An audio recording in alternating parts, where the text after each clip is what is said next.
Esta geração é uma geração perversa.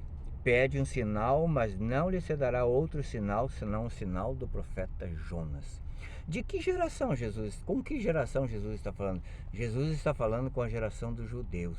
Os judeus, eles conhecem as coisas de Deus. Porque já aos 12 anos de idade, eles têm que conhecer de cor os 5 primeiros livros, né, da nossa Bíblia, que seria o Pentateuco, para eles seria a Torá.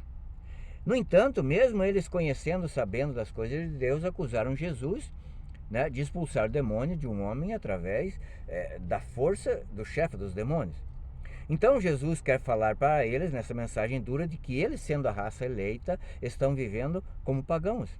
E mostra-lhes, né, nessa passagem, de 2 casos de pagãos que se converteram. Por exemplo, o povo pagão de Nínive se converteu porque Jonas, enviado por Deus, entregou-lhes a mensagem, pregou-lhes a mensagem de que se eles não se convertessem, em 40 dias eles seriam destruídos.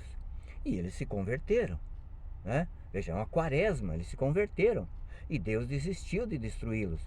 Vai falar também da rainha de Sabá, que, atraído pela fama de Salomão, fez uma longa jornada para chegar até Salomão.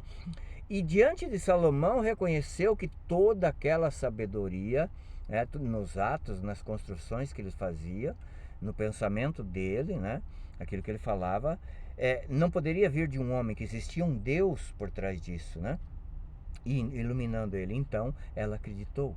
Mas nós temos também 2 casos muito enigmáticos. Por exemplo, no Novo Testamento, o povo judeu que viu Jesus ressuscitar Lázaro. Pô, Lázaro estava morto há mais de 4 dias. A própria irmã de Lázaro falou: Senhor, ele já fede, já cheira mal, larga a mão disso. E no entanto, o mesmo povo que viu Jesus ressuscitar Lázaro, ao invés daquele povo se converter, eles articularam e mataram Lázaro. Uma espécie de queima de arquivo. Veja, por exemplo, o caso de Judas. Pô, Judas andou com Jesus, no mínimo, durante 3 anos do ministério de Jesus e não se converteu.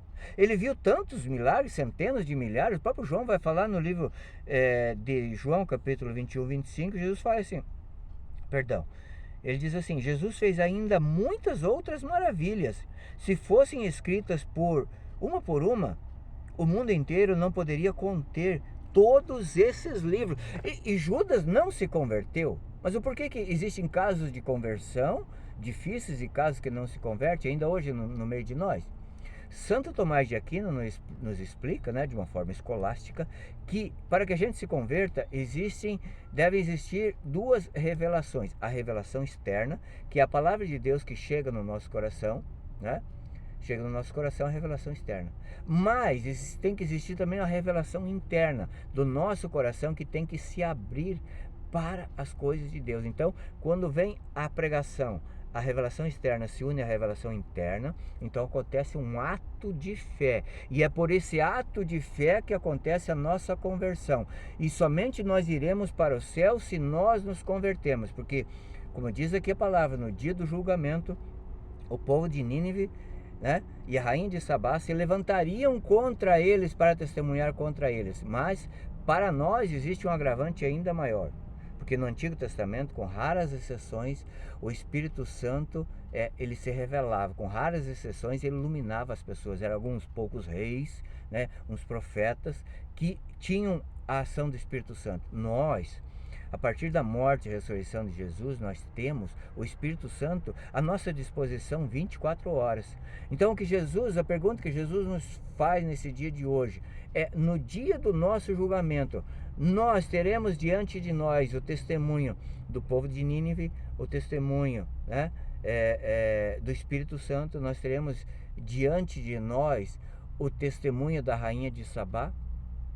Ou nós teremos levado uma vida de ascese, de penitência, que não precisaremos dessa testemunha? Teremos Maria do nosso lado dizendo: vem, meu filho, vem para o céu, que o meu Filho Santíssimo te preparou. É tempo de quaresma. É tempo de fazermos penitência, de nos emendarmos para realmente ir para o céu. Deus te abençoe.